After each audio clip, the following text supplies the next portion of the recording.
The first time I noticed something was wrong about Marco Rossi, it was 2:47 a.m. on a Tuesday, and he ordered his drink like a man ordering a coffin.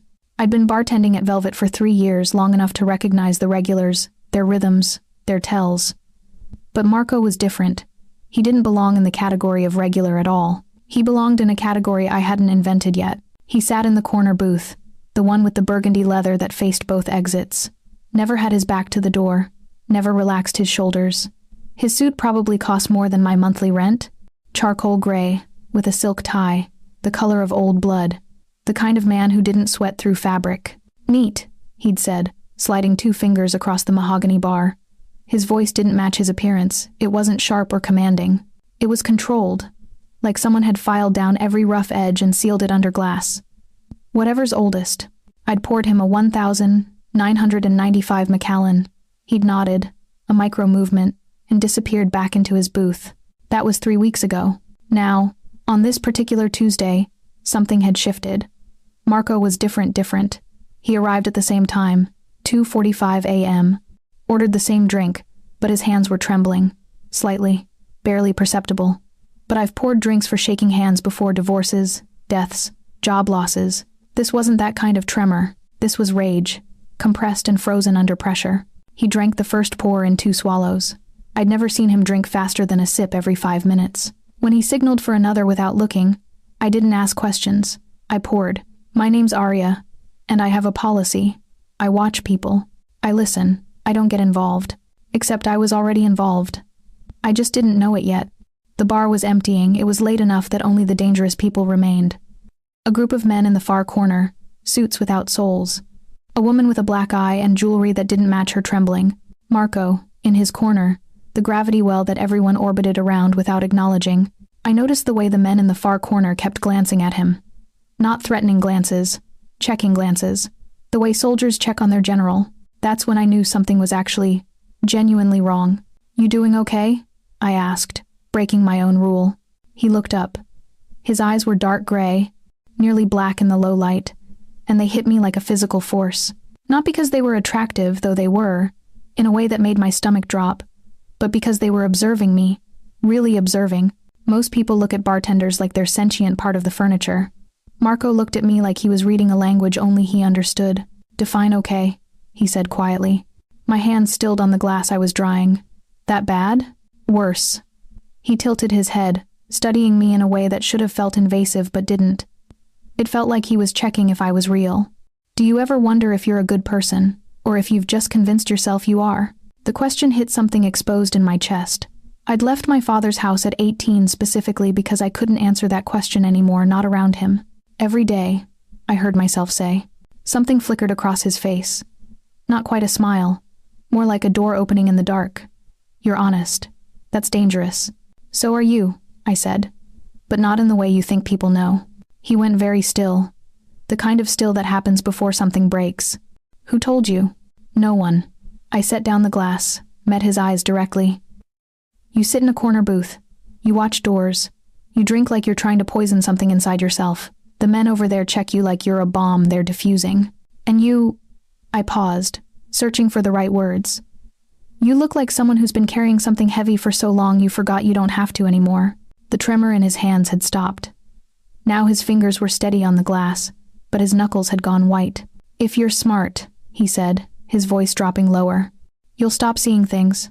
I'm a bartender. Seeing things is the job." "No." He leaned forward, and I caught his scent cologne like smoke and leather, something underneath that was just him. "You're not seeing things. You're seeing me. That's the difference." My heart was doing something unsustainable in my chest. Every instinct I had was screaming to step back, to apologize, to go refill the beer cooler and pretend this conversation never happened. Instead, I asked, "What are you running from?" His laugh was sharp, almost painful. "Arya, it's Arya, right?" He'd never used my name before. The way he said it rewired something in my nervous system. "I'm not running from anything.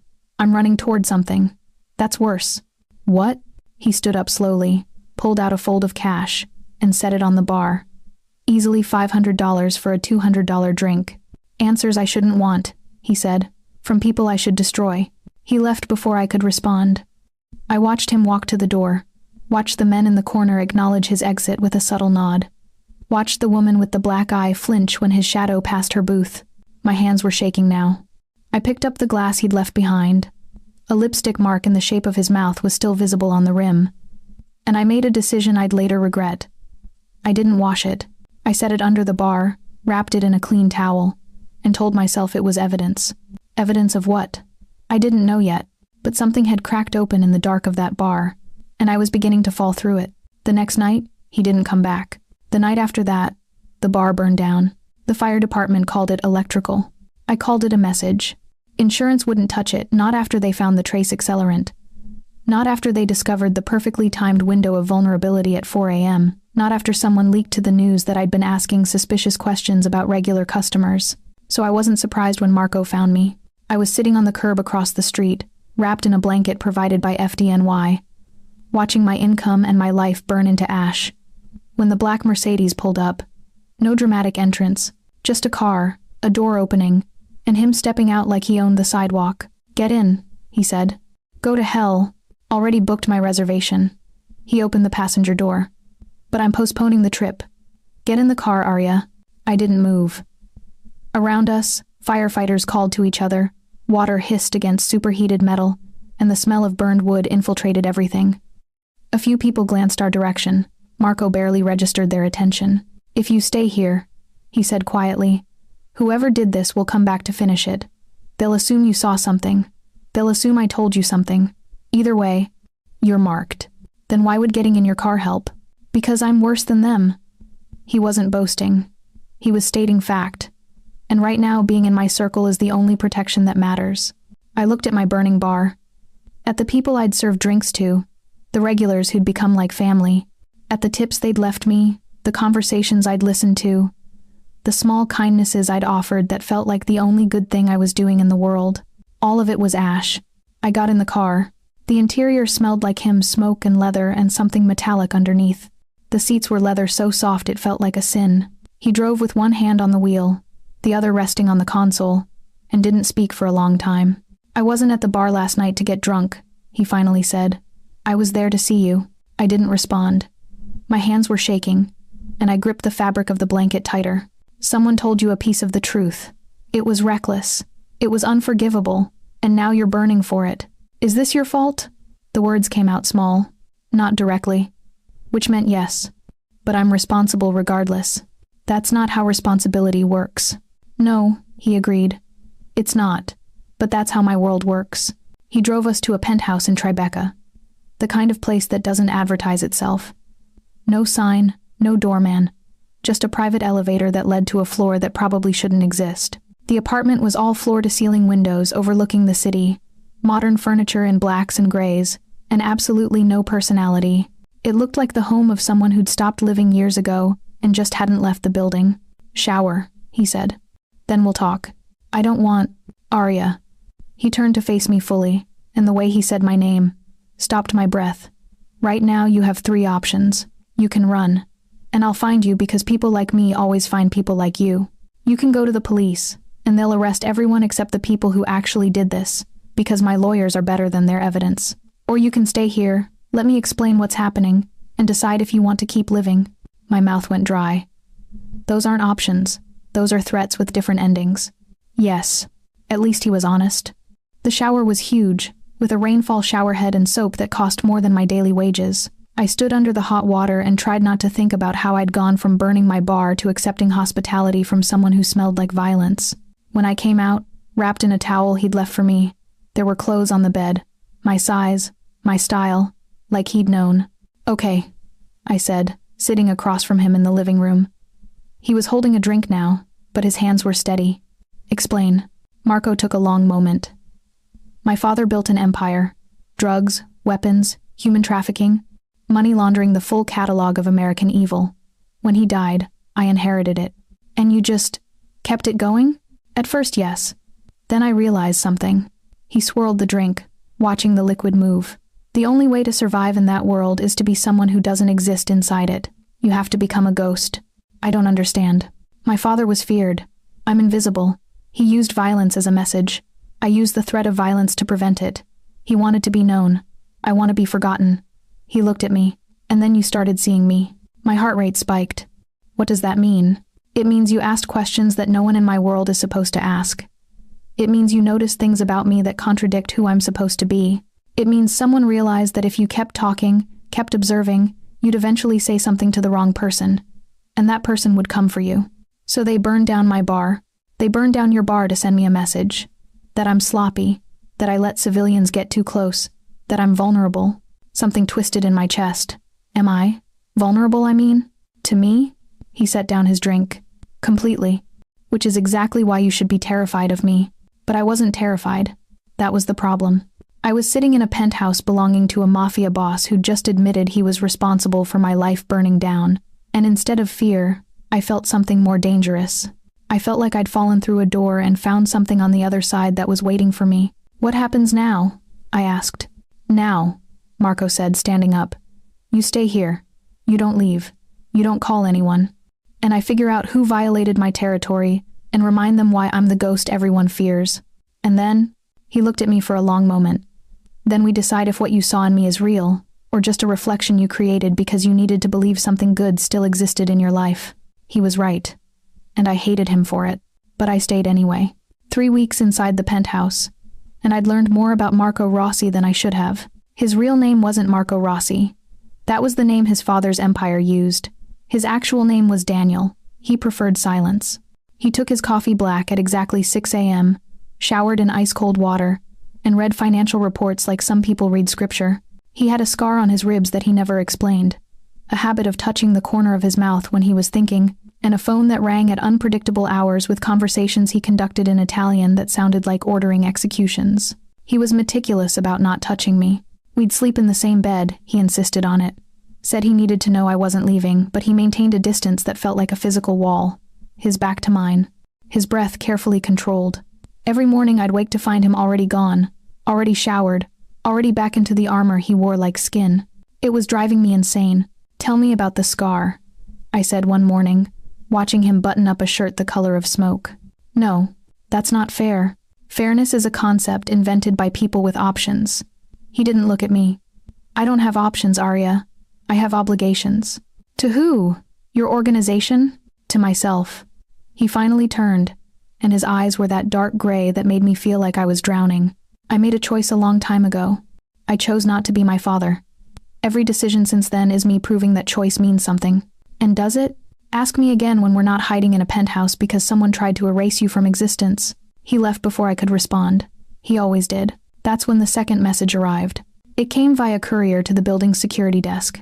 A box wrapped in black paper. Marco opened it with the kind of careful precision that suggested he'd defused bombs before, and inside was a human finger, fresh, still bleeding slightly into the white silk it was resting on. And a note. She walks. Or she burns. Your choice. Okay, I said, trying to keep my voice steady. Okay, so that's a problem. Marco was looking at the finger like it was a math equation that didn't balance. This is my cousin. Or was. Oh my God. His name was Luca. He was weak, but he was family. Marco still wasn't moving. Whoever sent this just declared war, and they're using you as the weapon. Then let me go. Tell them I'll leave. Tell them I'll disappear. No. He looked at me. If you leave, they kill you and take their victory. If you stay, I destroy them completely. Those are the only two outcomes. There has to be a third option. There isn't. There never is. In this world. He walked to the window, looking out at the city like it was a kingdom he'd inherited and hated. Not anymore. That night, Marco came to bed different. He wasn't maintained. He wasn't controlled. He smelled like bourbon and violence, and when he pulled me against him, it wasn't gentle. It was desperate. His hands moved over my back like he was checking to make sure I was real, that I was still there. I'm sorry, he said into my hair. I'm so sorry. For what? All of this. For your bar. For your life. For the fact that knowing you means knowing the worst parts of me. I turned to face him. In the dark of the penthouse, I could barely see him, but I could feel him. His heartbeat, his breath, the tremor that came back when no one was watching. Show me, I said. Show you what? The worst parts. The scar. The choice you made. Show me what I'm actually standing inside of. He was quiet for so long I thought he'd say no. Then he lifted his shirt. The scar started at his ribs and curved down toward his hip. a thick raised line that looked like someone had tried to carve out his soul. There were other marks too, smaller ones, cigarette burns maybe, or systematic injuries that had been allowed to scar. My father, Marco said softly. He liked to teach lessons with pain. This one was about what happens when you show weakness. This one, he pointed to a smaller burn on his collarbone, was about pride. This one was about mercy. I traced the scar without asking permission, and he let me. His breathing changed. His hands clenched in the sheets. How old were you? 14. It took 3 weeks to stop bleeding. He wanted to make sure I remembered it. I wanted to say something that would help, that would make it better, but there were no words. So instead I pressed my mouth to the scar. Just once. Just enough to say that I saw it, that I knew it existed, that it didn't make him less. He made a sound that might have been pain or relief. And then his hands were in my hair, pulling me toward him. And his mouth was on mine. It wasn't gentle. It was a collision, a confession, a surrender. It tasted like smoke and salt water, and every dangerous thing I'd ever wanted to touch. I can't protect you and touch you, he whispered against my mouth. I have to choose. Then stop protecting me, I said. He pulled back, gripping my face in both hands. That's not how this works. That's not. I know. I don't care. This time when he kissed me, it was slower. It was a commitment. His hands moved over my skin like he was memorizing me, like he was building a map of everything he wanted to burn down to protect. We didn't go further than that night. He wouldn't let us. But afterward, holding me while I fell asleep, he whispered something in Italian. The same phrase, over and over, like a prayer or a promise. I didn't know what it meant. I'd learn later it was, mi sei tutto. You are everything. The war started on a Tuesday. Marco's organization, he called it the Network, which was both vague and terrifying, moved with surgical precision. I watched from the penthouse as men in dark suits came and went, as phone calls that lasted 12 seconds coordinated things I didn't understand, as Marco transformed into someone I recognized but had never truly met. This version of him didn't exist in bars. He existed in the spaces between legal and legal gray, in shadows that had their own shadows. Dmitry Volkov is challenging my territory, Marco explained, spreading photos across the glass coffee table like a crime scene. He's been moving heroin through the port. He's flipped 2 of my handlers, and he's using you as justification. I studied the photographs. Dmitry was enormous, the kind of large that came from violence and size combined. He had scars on his face that looked like someone had tried to erase his features. Why me? I asked. Because I'm supposed to be untouchable. I'm supposed to be the ghost in the machine. The second he proves I have something to lose, I'm vulnerable. Marco was calm in a way that was absolutely terrifying. He's right. I'm vulnerable. I've been vulnerable since the moment you asked me a question at 2 a.m. So what are you going to do? Disappear him? The casual way he said it should have horrified me. It did horrify me. But it also clarified something I'd been avoiding. I was complicit now. I was inside the machine. There was no separating myself from what Marco was anymore. Show me, I said. He looked at me like I'd spoken in a language he didn't recognize. Show me the network. Show me how you work. Show me what I'm actually involved with. Absolutely not. Why? Because I'm delicate? I stood, moved closer to him. You've shown me your scars. You've shown me that you're willing to destroy people to protect me. Show me the rest. The rest will destroy you. I'm already destroyed. The bar burned down. Everything I built is gone. So either I mourn that by hiding in a penthouse, or I rebuild by understanding what I'm actually standing inside of. He studied me for a long time. Then he stood, grabbed a jacket, and said, "Come on." We drove to a warehouse in Red Hook at midnight.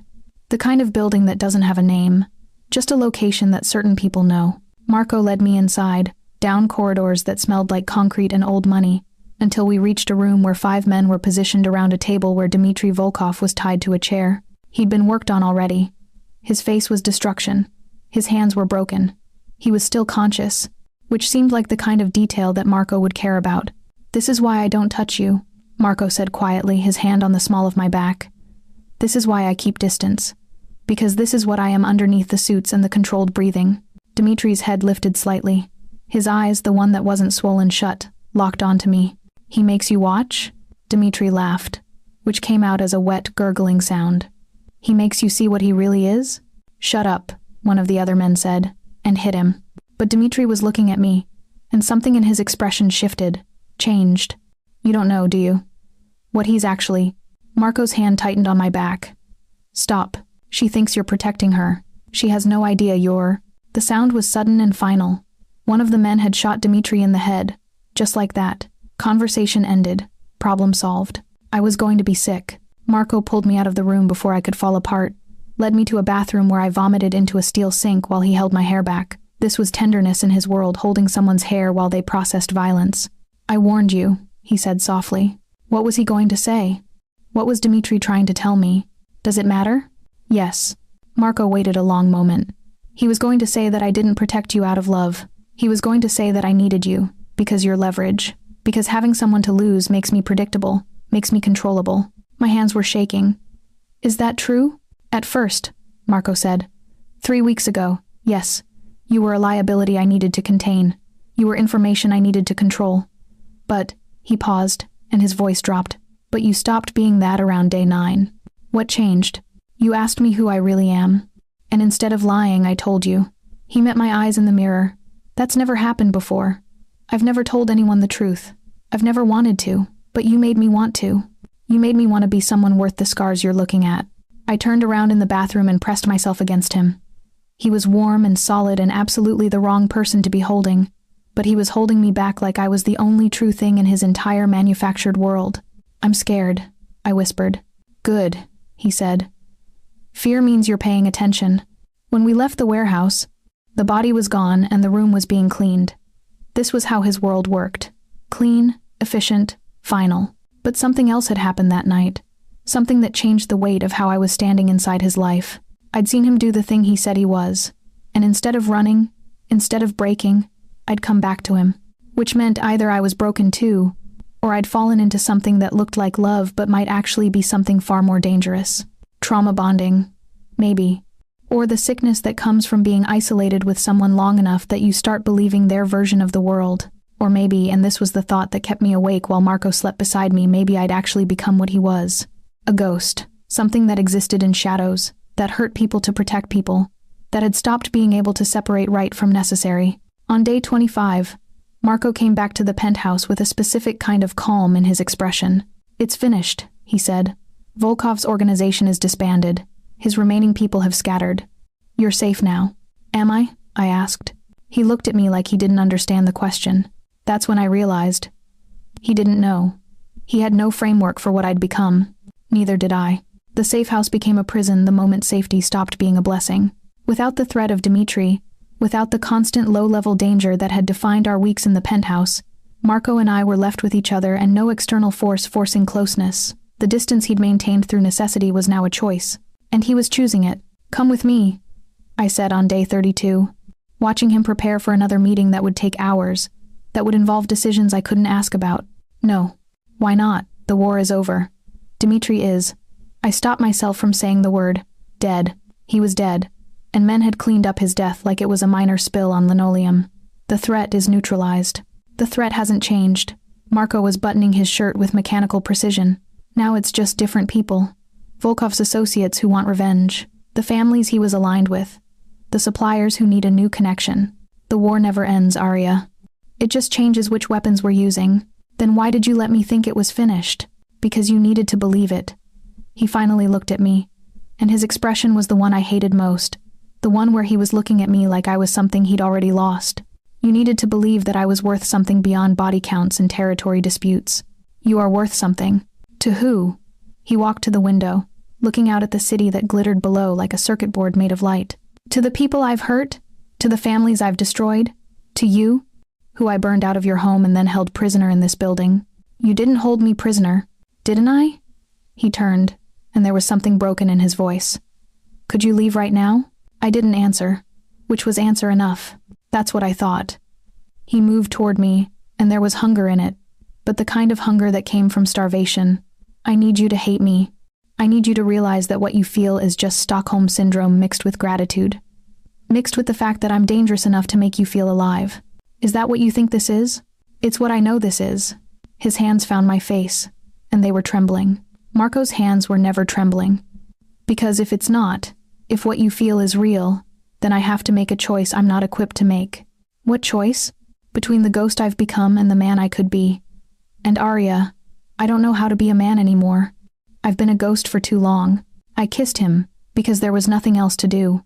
Because words were failing us. Because the only language we'd ever truly shared was the one made of bodies and breath, and the terrible honesty of touch. He kissed me back like he was saying goodbye. Later, while he slept, I went through his study and found something I shouldn't have found. A file, leather-bound, with my name on the spine. Inside were photographs. Of me, of my bar, of my father's house, which I hadn't even known anyone had documented. Medical records from the local clinic where I'd gone to treat a broken arm that my father had given me when I was 16. Court documents from the case I'd never filed against him. Notes in Marco's handwriting. Father-related trauma. High pain tolerance. Low trust in authority. Excellent survival instincts. He hadn't just found me and protected me. He'd built a profile of me. He'd studied me like a predator studies prey. And then he'd decided I was worth keeping. I was putting everything back when he found me. "I know what you found," he said. He wasn't angry. He was past anger. "I know what that looks like. When did you start building this?" I held up the file like it was evidence. "After the first night you spoke to me. After you asked me those questions that no one is supposed to ask." He moved closer, and I didn't back away. "I needed to understand you. I needed to know if you were a threat or if you were something else. And what did you decide?" "That you were both." He took the file from my hands and tossed it aside. "That you were a threat to everything I'd built, because you made me want to burn it down. And that you were something else because being near you made me feel like maybe the ghost could be real again. You don't get to decide that about me. You don't get to make me into your redemption story." "I know." He pulled me close and his voice was breaking. "That's why I'm going to let you go." The words hit like a physical force. "What?" "Tomorrow I'm giving you money. A lot of it. Enough to disappear, to start over, to build a new life somewhere no one knows my name. And I'm not going to follow you. I'm not going to track you. I'm not going to—" His voice cracked. "I'm not going to ruin you by keeping you. I don't want to go. You have to." "No, I don't. I'm choosing to stay. I'm choosing you." He held me at arm's length, looking at my face like he was trying to memorize it. "Don't you understand? By choosing me, you're choosing this. You're choosing the ghost. You're choosing a life where people die and you have to pretend it's necessary. You're choosing—" I kissed him again, cutting off the words, the rationalization, the way he was trying to noble-heart his way out of this. When I pulled back, I was crying. "I'm choosing both, the ghost and the man, the dangerous parts and the broken parts. I'm choosing all of it because it's yours.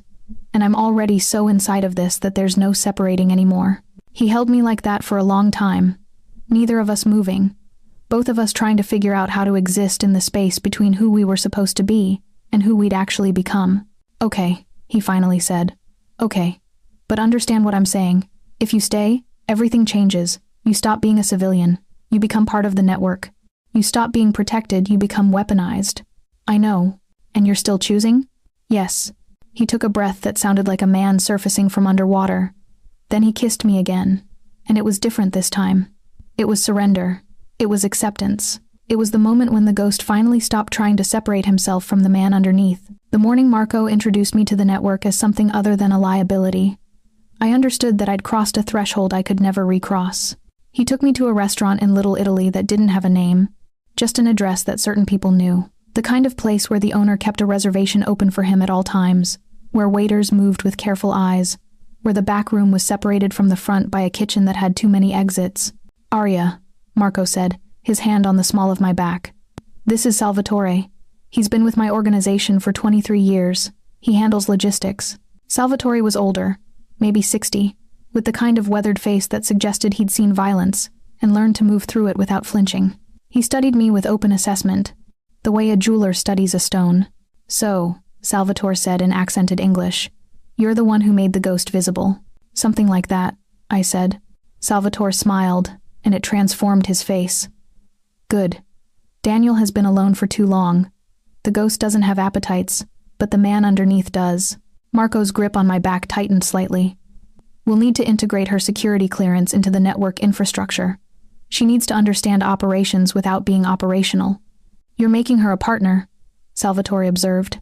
"I'm making her protected," Marco corrected. "Which means she needs to understand the structure." "No," Salvatore shook his head. "You can protect her without that knowledge. I've known you since you were a boy, Daniel. I've watched you build something that shouldn't exist. I've watched you use her as permission to build it. And now you're bringing her into the system itself. That's not protection. That's binding.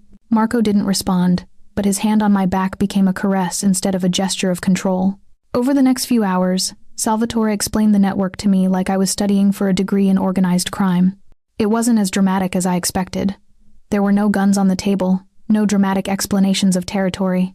Instead, there were spreadsheets, logistics, money flowing through specific accounts that looked legitimate because they were construction companies, restaurants, consulting firms that existed just to move capital from point A to point B.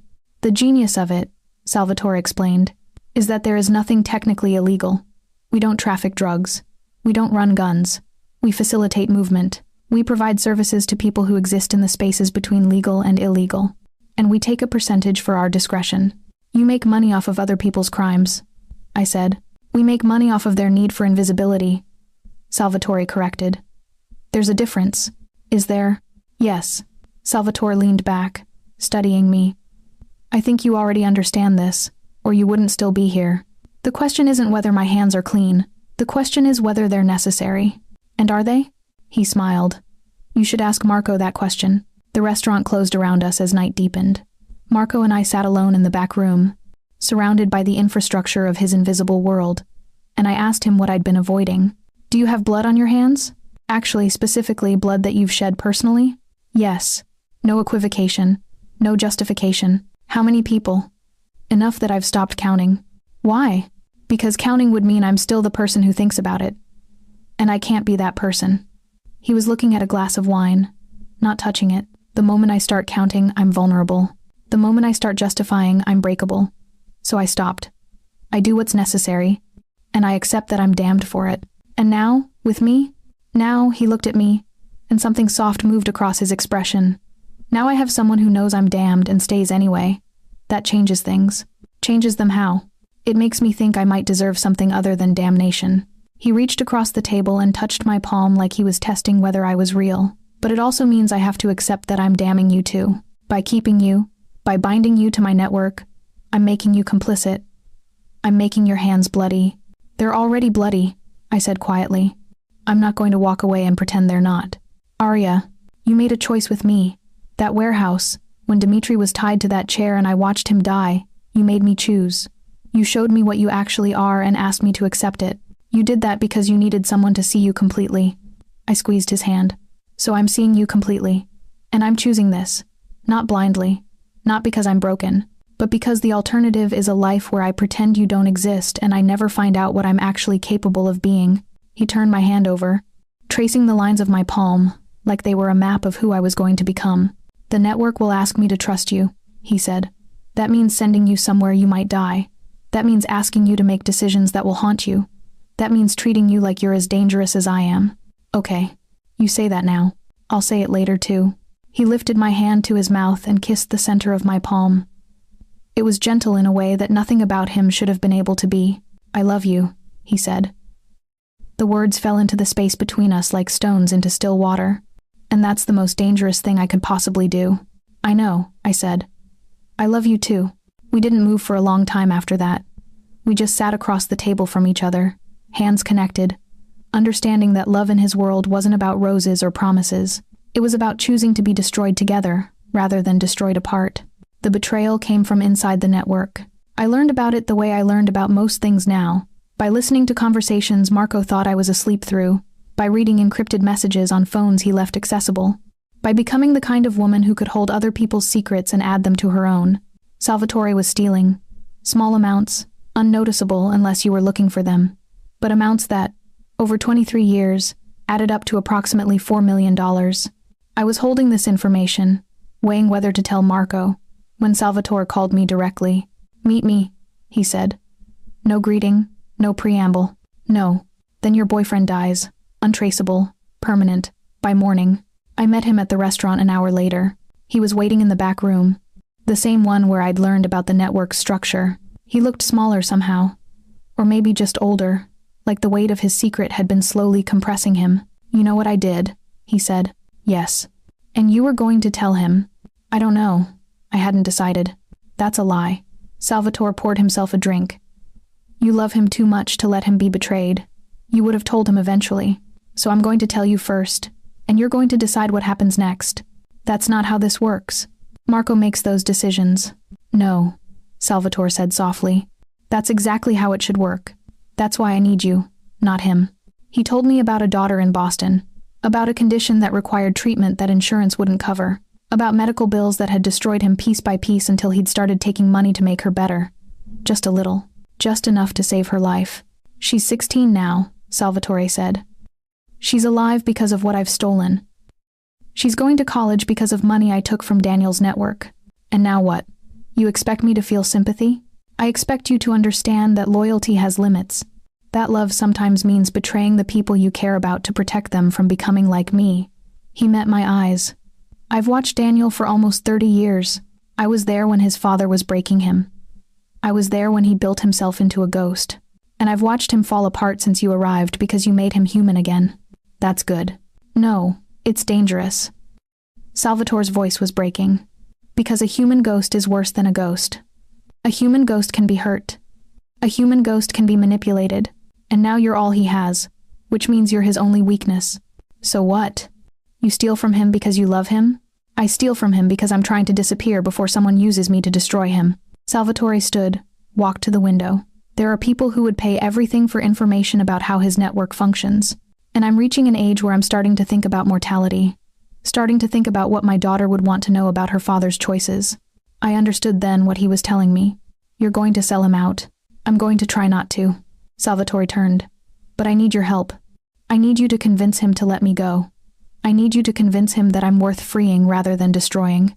And if I can't, then I sell what I know to someone who will make this network crumble into ash. And I do it because I'm trying to save him from himself. I left without responding and went directly to Marco. He listened to the entire conversation without moving, without reacting, until I finished. Then he stood and walked to the window, the same window Salvatore had looked out of an hour earlier. He's right, Marco said quietly. He's right about all of it. No, he's not. He is. Marco's voice was absolutely flat. Salvatore has been waiting for a reason to disappear for years. And now he has one. Now he has a daughter whose future he can justify any betrayal for. So what do? What I've always done. Marco turned to face me. I eliminate the threat. I make an example. I ensure no one else thinks they can steal from me. And Salvatore? Salvatore dies.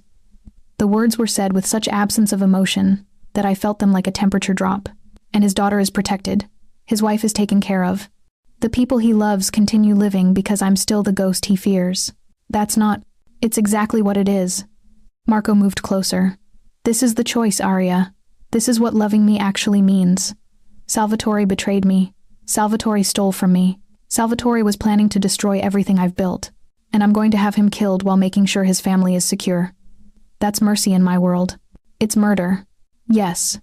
He looked at me like he was seeing if I'd finally break. It's murder. And if you can't live with that, if you can't accept that this is what I am, then you need to leave. Right now. I'll give you money. I'll give you protection. I'll give you everything. But you need to walk away. I can't. You can. You just won't. I won't. I agreed. But not because I'm afraid of losing you. Because I'm afraid of losing myself. Then you understand what's happening. I do. My voice was breaking. I understand that I've become someone who accepts murder as mercy. That I've stopped being able to separate the monster from the man. That I'm so compromised now that there's no distinction between us anymore. Marco pulled me against him, and his chest was heaving like he was trying to hold back something violent. Tell me to stop, he whispered. Tell me to let him go, and I will. I wanted to. God, I wanted to. But instead I said, do what you have to do. And I felt something break inside me. Some final wall that I'd been using to tell myself I was still redeemable, that I could still walk away from this, that I hadn't already fallen completely into the dark. That wall was gone now. There was just the dark, and Marco, and the person I was becoming inside of it. Salvatore didn't die cleanly. Marco didn't make it quick, which told me everything I needed to know about how betrayal landed in his emotional world. It wasn't clean. It was personal. It was the kind of death that was meant to send a message that went beyond simple business correction. When I asked Marco to show me, he said no. I don't hide what I am anymore, he said. But I'm not going to make you watch the specific details of my vengeance. That's where I draw the line. Why? Because if you watch me destroy someone slowly, it erases something in you that I still need to exist. I need to know that somewhere inside you, There's still a part that knows the difference between necessary and cruel. So I didn't watch, but I heard about it. The network talked about it. And over the next week, I watched Marco become more ghost than man. The boy underneath the armor, the one that Salvatore's betrayal had briefly called forward, disappeared again. He was withdrawn, mechanically going through the motions of running his empire. But the part of me he'd loved seemed inaccessible. I'd suggested he let Salvatore go, implied I couldn't accept who he really was, and he'd answered by becoming exactly what I'd feared. On day 52, I found him in his study in the pre-dawn hours, looking at photographs of Salvatore's daughter. "She's going to be fine," he said. "I've set up trust funds. Her college is paid for. Her mother doesn't know where the money's coming from, but it's there. Marco, I'm a monster, Arya. I'm not going to pretend otherwise anymore. I'm not going to dress it up as protection or necessity or mercy. I murdered a man because he betrayed me and stole from me. I did it personally. I did it slowly. And then I made sure his family wouldn't suffer for it." He looked at me. "That's who I am. That's not, please." His voice was sharp. "Please don't tell me I'm more than this. Please don't tell me that I still have goodness inside. I can't hear that right now. I can't pretend it's true when you know exactly what I'm capable of. What if I'm not asking you to pretend? What if I'm asking you to accept that you're both, that you're capable of murder and mercy simultaneously? That's insanity." "No," I said quietly. "That's being human." He looked at me like I was the cruelest thing he'd ever encountered. The attack came 2 days later. We were leaving a restaurant when the first car hit us. It was orchestrated. I realized immediately, a coordinated assault with timing that someone had spent days planning. The men who emerged from the vehicles were professionals, equipped with weapons that were meant to be visible, meant to terrify. Marco moved like violence was a language he'd been born speaking. His hand pushed me toward the door of the restaurant, while his other hand was already reaching for the gun he kept under his jacket. He fired once, and one of the men screamed. "Go," he commanded. I didn't go. Instead, I moved to the side, creating space. And when one of the attackers turned toward Marco, I threw a bottle I'd grabbed from a nearby table. It connected with his throat, and he dropped. It was instinctive. It was survival. It was the part of me that had already become what Marco was. 3 of Marco's security team appeared from somewhere they'd been following us, I realized. They engaged with the attackers, and the street became a war zone. Gunfire, screaming, the smell of blood and cordite. One of the attackers broke through the security line and came directly at me. He was fast, probably trained, and I didn't have the experience to fight him. He tackled me into the side of a parked car, and I felt my ribs crack. The pain was white-hot and pure. Then Marco was there, and I watched him do something that I'd been seeing in pieces but had never witnessed whole. I watched him dismantle another human being with clinical precision.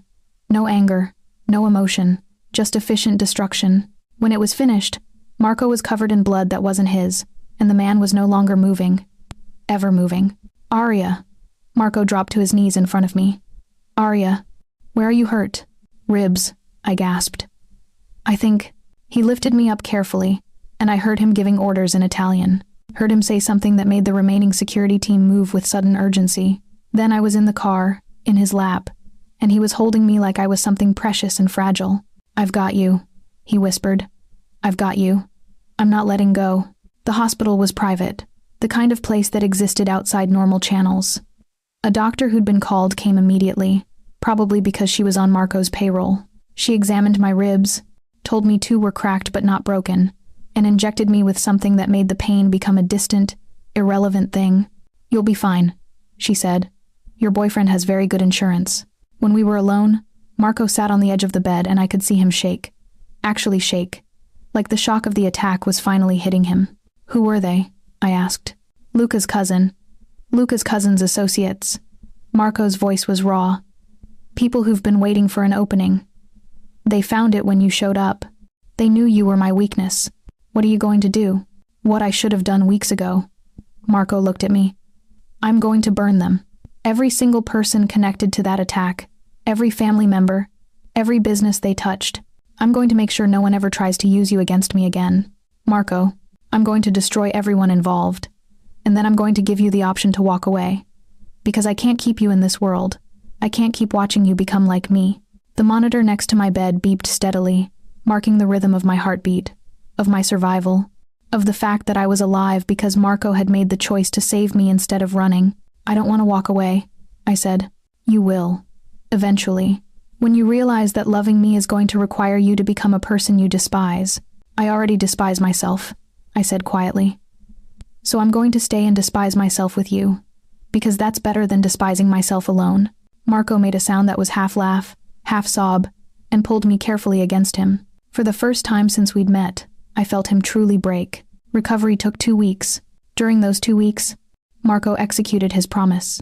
He burned through Luca's cousin's network like a man purifying the world with fire. The speed was shocking. I'd underestimated how deeply his organization was embedded into the city's infrastructure, how many tools he had access to, how absolutely thorough he could be when he was protecting something he loved. And he was protecting me. I understood that completely now. The violence he was committing wasn't madness or cruelty, it was architecture. It was him building walls so thick, so impenetrable, so catastrophic that no one would ever think to test them again. When I was well enough to walk, he took me to a safe location outside the city.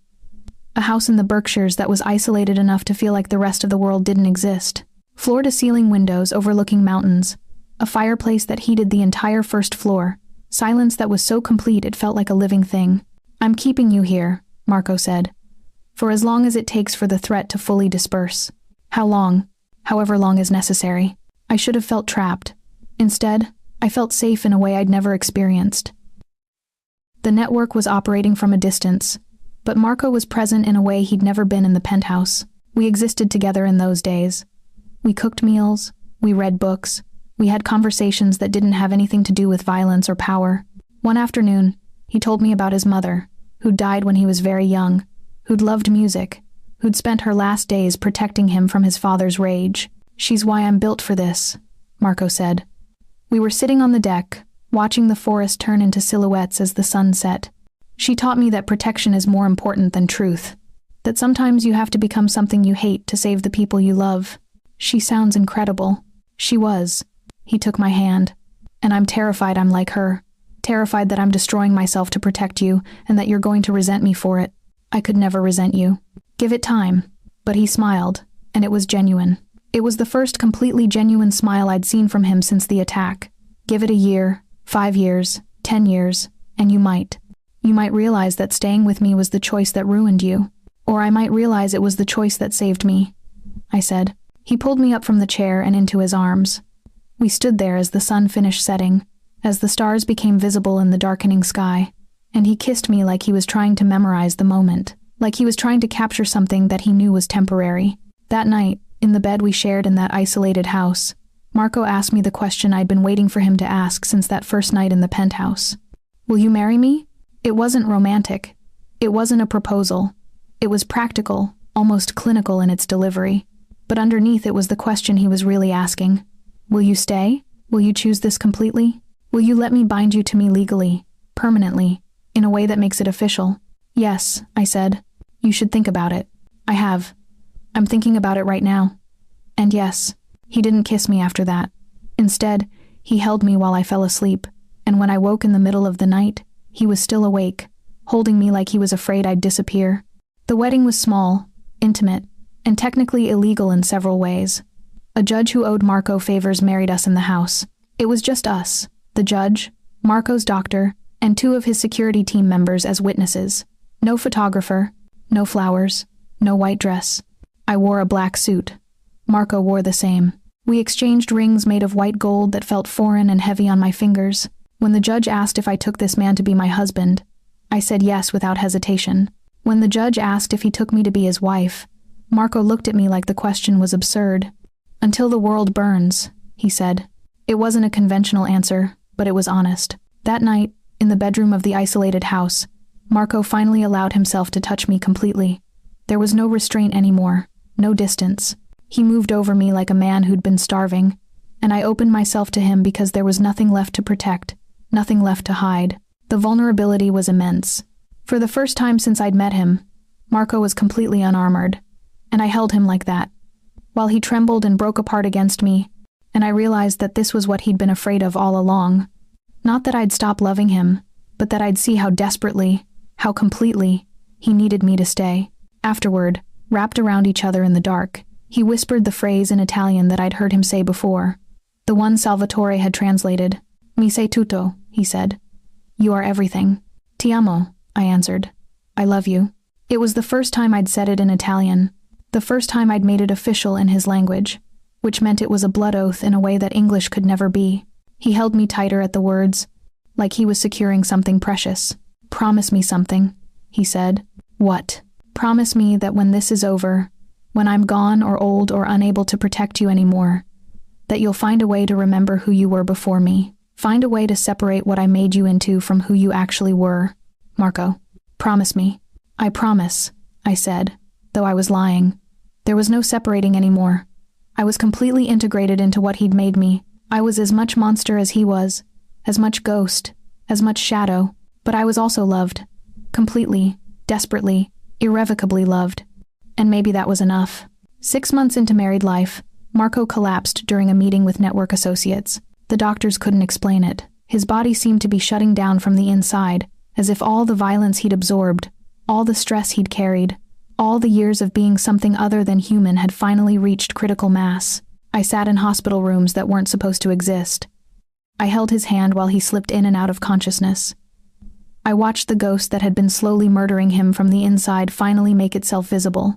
I'm dying, he said during a moment of clarity. His voice was barely above a whisper, and his hand was impossibly light in mine. My doctor says it's cellular degradation, that I've been burning through my body's resources like a machine that's being run at triple capacity. Then we stop, I said. We give the network to someone else. We leave. Where would we go? Anywhere, everywhere, nowhere. I don't care. He smiled, and it was sad. You still don't understand, do you? There is nowhere. The ghost doesn't get to disappear. The ghost gets to haunt until something kills it. Over the next 2 months, Marco arranged his final affairs with the same methodical precision he applied to everything. He transferred control of the network to Salvatore's son, who'd never known that his father had been betrayed, who received the revelation alongside his inheritance with a silence that suggested understanding. He established trusts for the families of the men he'd killed, pensions for the women in his organization, scholarships for the children of his associates. I'm trying to balance the scales, he said, knowing I can't. He also left me recordings. Hours and hours of them, his voice explaining the infrastructure of his network, the names of people I should trust, the protocols for safety. He was preparing me to run the empire after he was gone. I won't do it, I said when I realized what he was creating. You will. Because you understand now that this isn't evil. It's just the way the world operates underneath all the legal fiction. He was in bed now, too weak to get up, his body betraying him in ways that were visible and terrifying. And because the people inside the network need leadership that isn't afraid, that isn't trying to justify its power, you won't carry the weight of damnation. You'll just carry the weight of necessity. That's insane. Yes, he smiled. But it's the only inheritance I have to leave you. 30 days before he died, Marco took my face in both his hands and made me look at him directly. I need you to forgive me, he said, for burning your bar, for imprisoning you, for making you into something you didn't want to be. I forgive you. You don't get to do that just to make me feel better. His eyes were serious. You have to mean it. You have to actually believe that I did what was necessary. I do believe that. And I meant it. Somewhere in the months we'd spent together, my moral architecture had fundamentally shifted. I'd learned to see necessity in places I'd thought were purely evil. I'd learned to understand that good and bad were decisions made by people with limited options, not absolute properties. Then I can die knowing I didn't destroy you, he said. I just changed you. The last conversation we had was simple and mundane and devastating. I want to be cremated, he said. And I want you to put my ashes in a box and keep them somewhere close. I want to be a ghost that way too, everywhere and nowhere. Part of your life but not binding you to it. I could never... I know. You'll keep the ashes. You'll put them on a shelf and feel guilty that you're not carrying me with you every moment. And eventually, after I've been dead long enough that the guilt stops feeling fresh, you'll understand that keeping me close was always permission to let me go. He was right. I understood that even then. When he died, it was quiet. A breath in, a breath out. A moment where the monitor beside his bed went flat and steady, and the ghost finally became just a memory. I kept my promise. I put his ashes in a box made of ironwood, dark and heavy and beautiful. I placed it on the mantel in our penthouse. Now, and I let the network know that the ghost had passed and new leadership had emerged. The network accepted me. Not without question, but with respect. Salvatore's son reached out within the week, and we had a conversation that was both a threat and an offer of alliance. "I'll take it," I said. "But I'm changing things. No more heroin. No more human trafficking. We move money and facilitate transactions, and that's it. Cleaner, safer, better." "My father would have approved," he said. "I hired people I could trust. I became the kind of leader who could sit in a room full of dangerous men and not flinch. I learned to read people the way Marco had taught me. I learned that power wasn't about being the most violent, it was about being the most willing to accept the consequences of your decisions." A year after Marco's death, I sat on the roof of the penthouse and looked out at the city that glittered below like a circuit board made of light. I was 32 years old. I was leading an organization that moved millions. I was a widow to a man no one knew had existed, and I was completely alone, but not in the way I'd feared. I was alone in the way that Marco had been alone before I met him, carrying a weight that no one else could understand, making decisions that would haunt me, existing in the spaces between right and necessary. I took out my phone and dialed Salvatore's son. "I'm ready to talk about expansion," I said. "And I want to do it on my terms, my rules, my version of the ghost." He agreed, and I felt Marco's presence in the conversation, not haunting me but guiding me. His ashes were safely stored, permission to move forward. His legacy was not the network I was running, but the person I'd become while standing inside of it. A woman who understood that salvation and damnation weren't opposites. A woman who could hold both in her hands without flinching. A woman who had been burned and broken and remade by the most feared Mafia boss in the city, and who had made her choice to burn and break herself, repeatedly, with intention. That bartender from 3 years ago would have been horrified by who I'd become. But that bartender was also dead, cremated alongside Marco in some metaphorical way, transformed into something new, and I was at peace with the ghost I'd become.